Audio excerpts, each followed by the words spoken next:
conversation that just isn't going right between you and the customer. So this is going to be a great topic. We've got a great book. We've got a great lightning round. I think it's going to be a good show. Me too. All right. I'll hit the video and we will dive in. We prospect with integrity, we will get customers who have integrity. Integrity is the foundation from which everything is built on. You better understand value. But at the end of the day, sales is a relationship business. It is a people business. It is an emotional business.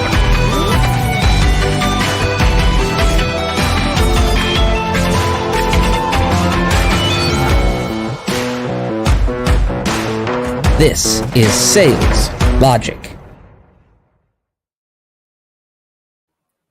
Hey, it's great to be kicking off another year with you, Meridith. And man, it's amazing how strong Sales Logic continues to become. Hey, we got the new website out there, Sales Logic Podcast. Really should get people checking out there because we got all the books listed that we talk.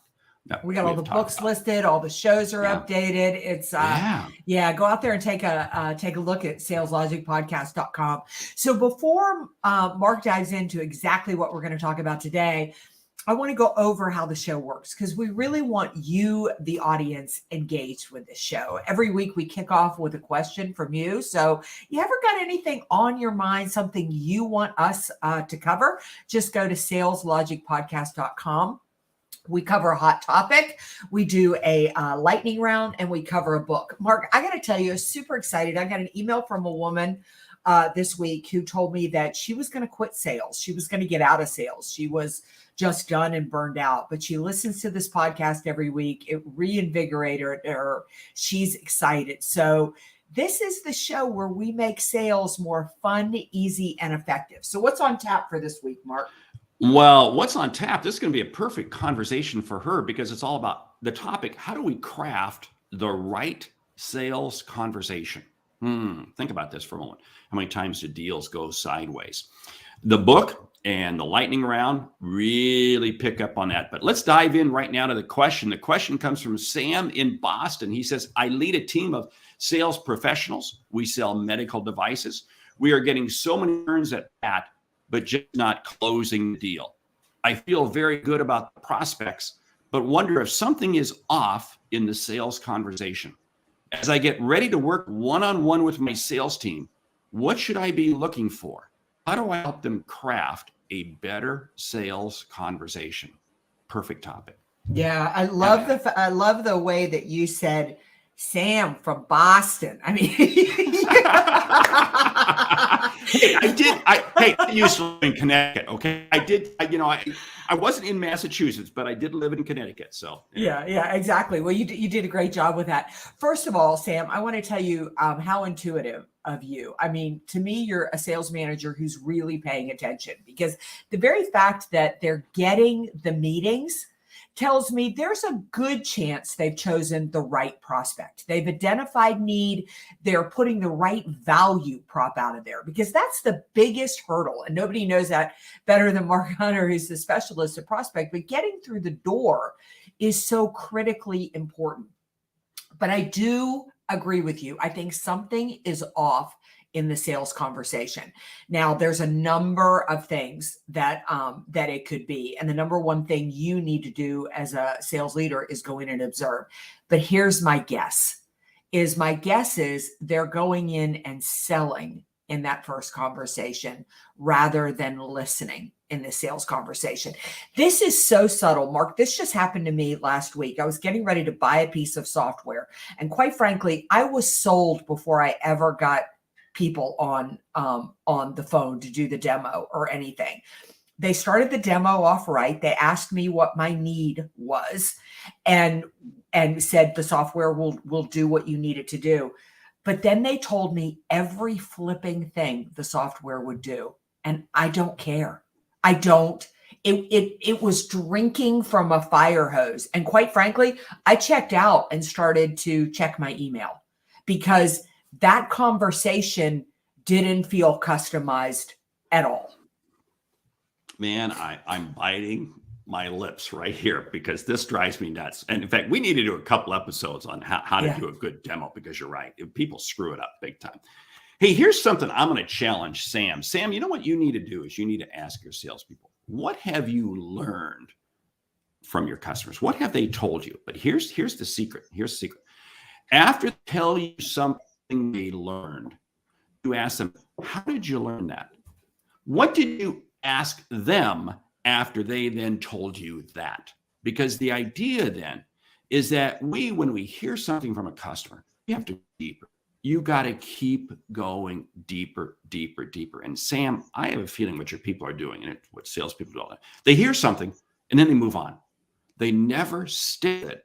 And you wonder why the customer checks out. You wonder why you began checking email, because it wasn't relevant to you. Not at all. And, it's funny. I had somebody ask me the other day for sales scripts, and we could probably have a huge debate over over the sales script. I'm not a sales script person. I am a line of questioning person, though. And Sam, this is someplace I feel like you could go in and really make a difference with your salespeople. Now, a lot of salespeople believe just let the conversation unfold. And there's value in that. I mean, you need to be able to do that. At the same time, you need to think ahead of time about the questions you want to ask. And the reason for that is we all have our natural tendencies. You could put Mark and I in front of the same customer and we sell the same product, but there are parts of it that Mark is comfortable selling and parts of it that I am comfortable selling. And we will default to where we're comfortable. A good realm of questions reminds me to ask about things that I don't traditionally ask about, which may be of real value to the customer. Boy, so much said right there is so key. It's interesting. I remember early on in sales, I would spend so much time building out the presentation. This is everything I want to say, everything I want to share. I look back and go, how stupid could I have been? Because it's not about what we present. It's the questions we ask. If we spend as much time or more developing the questions we want to ask, I think we'd find ourselves closing a lot more deals. And that's the challenge. And here's the key with asking questions. This is where we get off track in terms of the right sales conversation. You have to have the question you ask, but then whatever the answer is that they share with you, you've got to be able to come back and ask them another question. Get them to build on it, because that initial piece of information is like peeling an onion. You can peel layers off an onion and it just goes down the garbage disposal, because you're really getting down. I don't know what they call the meat of the onion, but there's only a little part of it that you actually want to use. That's the same thing in a conversation. I love the comments. I love the comments that we have got coming in here. It's amazing. Yeah, I do want to, Ronald, you are absolutely right.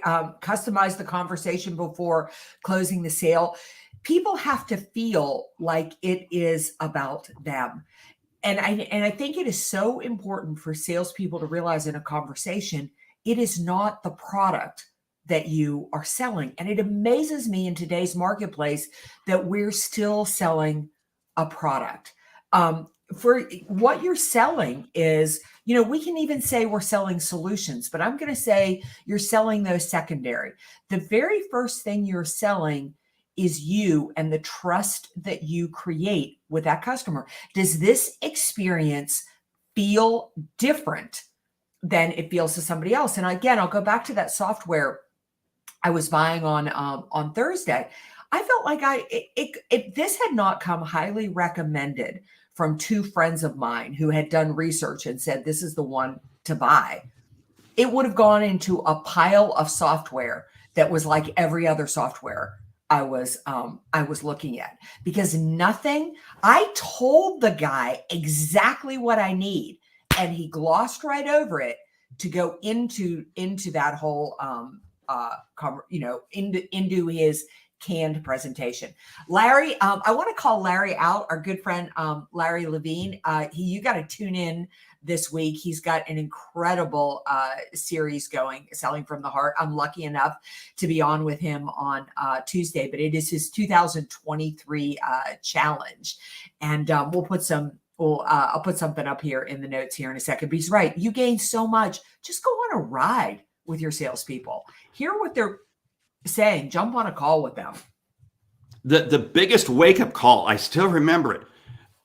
The boss was Bob Stone, and it was Tualatin, Oregon. If we have any Oregon listeners, you know where Tualatin, Oregon is. And I remember he went out on some sales calls with me, experienced it firsthand. And the next day I was sitting in his office, and I'll swear I was going to get fired. But he gave me some of the best advice I had ever had. And that was the fact that I was not dialing in and truly understanding what the customer was looking for. I still remember that 48-hour period as if it just happened yesterday, even though it happened years ago. But you are spot on, Larry, in terms of we all as managers have to get out and work with our salespeople. You may be inside sales. So that means listening to them on the call. If it's outside, it's getting in the car, getting on the airplane, going with them on those calls. It is absolutely critical, because here's the whole thing. You go back to what Meridith said, and I love what you said. It's not the product, it's the solution, it's the outcome we are enabling the customer to achieve. That's what our conversation's focused on. The product is really irrelevant. It's the solution, it's the outcome. Yeah, absolutely. Hugh, I love what you're saying there. People buy because of how they feel, especially, Mark, we really ought to do a show all about sales and how it relates to this fourth industrial revolution. That in today's, as we move into this next phase of what technology and AI are going to do, salespeople become so much more important, because this isn't technology or salespeople, it's the blending of the two. But at the same time, this next phase of where we're going with sales means that as a buyer, I can buy anything I want to without the salesperson. So you diving in and helping me understand where my need is, where my problem is, and then being able to critically think your way through your products and services to match what I need to achieve, that is where your market differentiator is. That is where your value is. And that is how you create a different experience. But you can't get there until you ask the right questions. And Jay up here is asking us a great question. He wants to know some of the questions that we ask in a sales conversation. I'll start off. I love you. You share with me something, and I'm going to say, tell me more. Can you give me another example? Yeah. Can you elaborate? I love drilling down deep on what the customer shares with me. Yeah, I want to know that, I usually start a sales conversation by saying, this is what I know and this is what I understand. I've done my research on your company. I want to use this conversation to dive, to dive a little bit deeper. And I always love to start, especially right at the beginning of the year. Tell me about 2022. I understand you had a good year. What made it a good year? What are you looking to continue into 2023? And as you look at the challenges of 2023, what are those and why? It's so critical to get to where their challenges are at. But that age-old question, what's keeping you awake at night? Yeah. Oh, that's so lame. Please, the 80s are calling. They want that question back. You see, here's what it comes down to. In the book we featured last week by Don Barton, he really talks about how after the presentation's over, and it's a study we've all seen out of UCLA, the words we share are only remembered 6%, but the emotional state is what they remember. What is the emotional state that you remember? Go back to what Mira said. People can buy anything from anybody anytime. Why should they buy from you? We have to ask ourselves, are we putting them, and even if it's B2B, don't kid yourself. We can sit there and say, oh no, it's only a factual decision. Wrong. It is still emotionally driven. It's fact supported, but believe me, it is emotionally driven. And that means you've got to be engaging the customer in that conversation. Yeah, I love this. John Register just sold a speech because of empathy. He just asked, what makes your company special? And then they tell you what makes it special. You go in with your product and say, how can we how can my product help enhance that? Or, what do they ultimately want? Like, what are they trying to achieve? What's really important here, though, is sometimes customers don't know. Jack Hubbard just joined us, and one of my favorite stories from banking, I mean, he was my guru when I was in banking, was I had a customer come in and ask me for a $250,000 loan for which they did not qualify. And they were asking for $250,000 because another bank had come in and offered them a line of credit for $250,000. And they just wanted to see if the bank that they had been working with would give them that. Well, they didn't qualify. But what I was able to get in there and understand was he really just needed $50,000. And then I was able to help him understand that by borrowing $250,000, he would put himself in financial peril. But you've got to be, his need wasn't what he was asking. His need was he needed to build those nurseries that you grow plants in. Why is that escaping me right now? Anyway, he needed to build that. And that was his need. It wasn't a greenhouse. No, thank you. It wasn't $250,000. So you're so valuable as a salesperson, but you have to help people get to the heart of what's going to make them successful. No pun intended, get to the heart, Larry Levine. You know what? This is so key. And I'm going to go back to the book, The Challenger Sale. Brent Adamson and Matt Dixon came out about 10 years ago. But The Challenger Sale is all about probing deeper, being willing. And Sam, this whole question that you bring up, I'm gonna be bold and say that your salespeople are probably not willing to go deep enough. They're bouncing along on the surface because they want to keep sharing product features. And they're not really getting to benefits. And I hate using the term features and benefits, but sometimes we got to simplify it down, because you got to ask yourself, how am I going to help the customer? You raised that example of that person who came in looking for a $250,000 credit when all they needed was $50,000. If you had not probed deeper with them and asked them, but you had to do that because you were demonstrating empathy and you were creating trust, that enabled that person to open up. And that enabled then you to be able to say, hey, it's $50K. That's what they needed, and able to make that deal come to pass. I love that. I love that example. Yeah, John Register is so right. We've got to lead with empathy. One of my favorite things to say to customers sometimes too. I mean, I had a client on yesterday. I closed a keynote and they said, we just want you to speak on leadership. And wow, what a big topic that is, right? I mean, if that's I like just air. Hey, can you come in and speak on air? Yeah. And so I said, that is exactly what we did. We went deeper. I said, leadership is a really big topic. So if it's okay, I'm just going to ask a lot of questions because I really want to understand what your particular areas of need where I can really focus. So it's incredibly valuable for those people who are attending. The master Jack Hubbard has shared some of his great questions here. So Jay, write these down. Why are you doing this initiative? And if we are toasting the success we had together at the end of the year, what does success look like? I love this one too. How will you be measuring this success? So great stuff here. See, and this is the key. The key is there are questions in every industry. One of the questions I love asking financial planners, they're dealing with people who are, trying to build that nest egg. And I go, hey, ask the person, what does retirement look like to you? Describe what are the things you want to be engaged in? What is it you want to do? And you get them talking, that moves it to an emotional state. And again, this applies to B&B because again, it's still about an outcome, but you're getting them to describe it more. The more you close that speech on leadership, but then I'm sure you were able to dive down deeper and get to specific issues, specific pieces that they are dealing with. I had the same thing yesterday. I was talking with a gentleman in Singapore and he said, Mark, we've had you a couple times and boom, boom, boom. Here's we got this deal and da-da-da-da. And I could have left it at that. Okay, I got dates, I got times, got all that. But let's probe deeper. Let's go deeper. Let's get the conversation going. And what does it do? It creates the relationship. Because at the end of the day, you have to have that customer realizing, I can't go on without having you as the person who's walking my side because of whatever the product or the service you're going to help provide me with. Yeah, I love what John is saying here. He said this company shared that they, when he said, ask that simple question, what makes you special?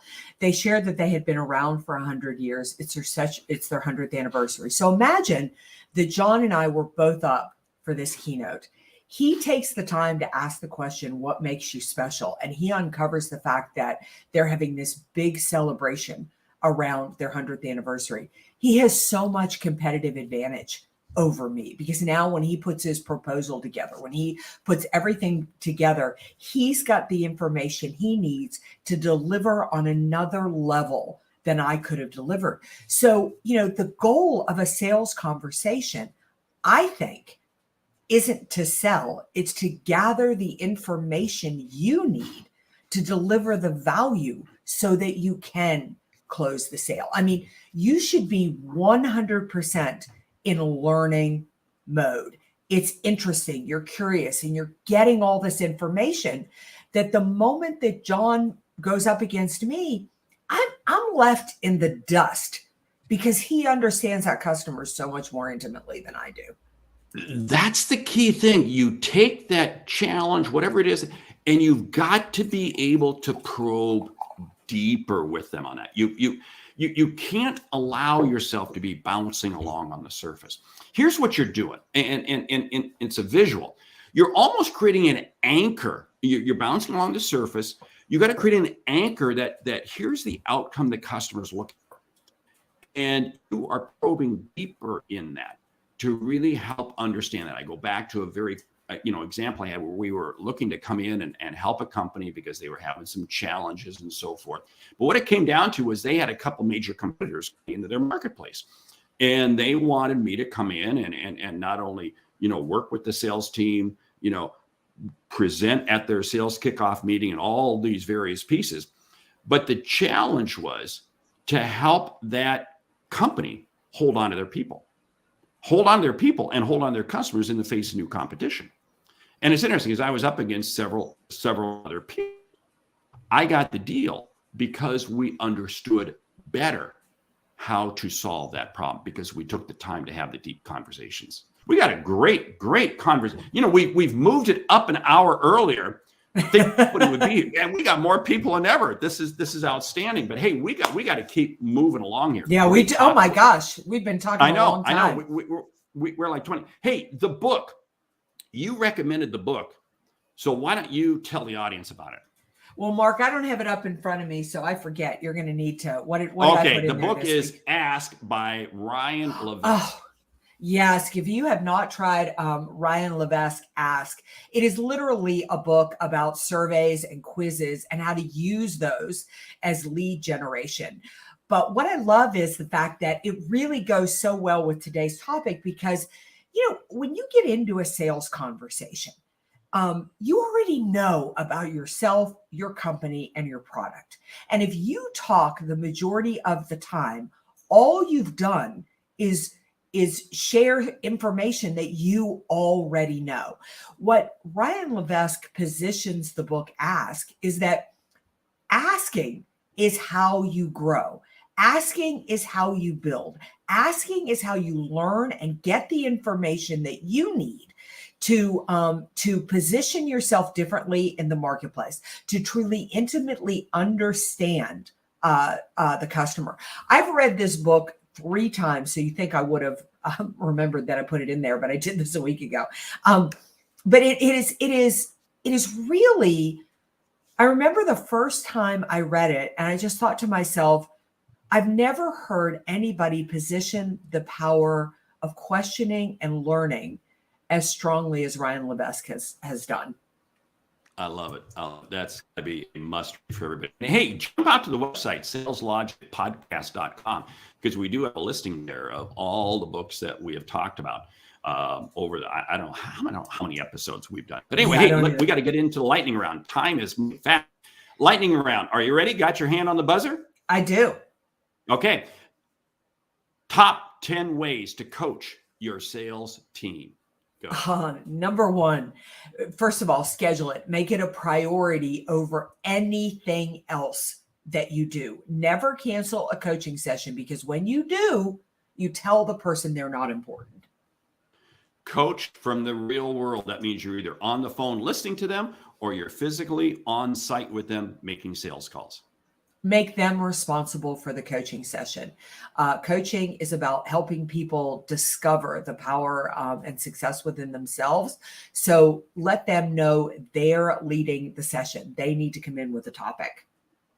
I'm going to build on that because the objective is to turn coaching into a 24/7 where they're doing that continuously. So ask them in between coaching sessions, what specifically will you be working on and how will you be measuring your success? When we get back together again, you can report back to me on that.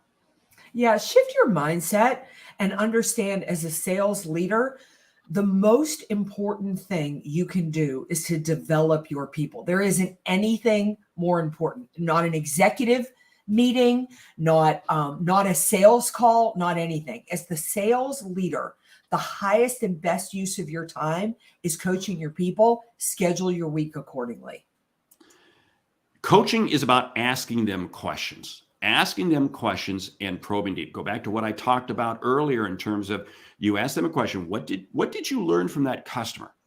After you learned it, what was your next question? How did you go deeper? The idea being is that you want to get them into the habit of asking more questions with their customers, just as you're asking more questions in coaching. Yeah. Make it, focus on homework between coaching sessions. I mean, leave every single coaching session with an action plan. What are they going to do, and what progress do you want them to make? Be always engaged and optimistic. You never leave a coaching session with the person in the gutter. Motivate them so they can go out and achieve success. Why don't you share one more? I'll share one more and we'll close it down. Yeah, a part of every coaching session should be where do they need support from you? Understanding what's working well, where's their obstacle, and if you could help them and support them, what do they need from you? Success in coaching begins with you. You yourself as a sales leader, you might be coaching people, but you know what? You probably need to make sure that you're being coached. Is your boss coaching you? Coaching must be the part of the DNA of an organization. And hey, great episode today, great audience. Hey, we want to say thank you for listening to Sales Logic this week. If you like what you hear, subscribe, rate, and review the show on your favorite podcast app. If something we've said earned a single dollar, hey, consider telling a friend, would you? Because it's how we grow to help you grow.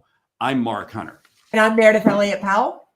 And remember, when you sell with confidence and integrity, uncertainty suddenly becomes your competitive advantage.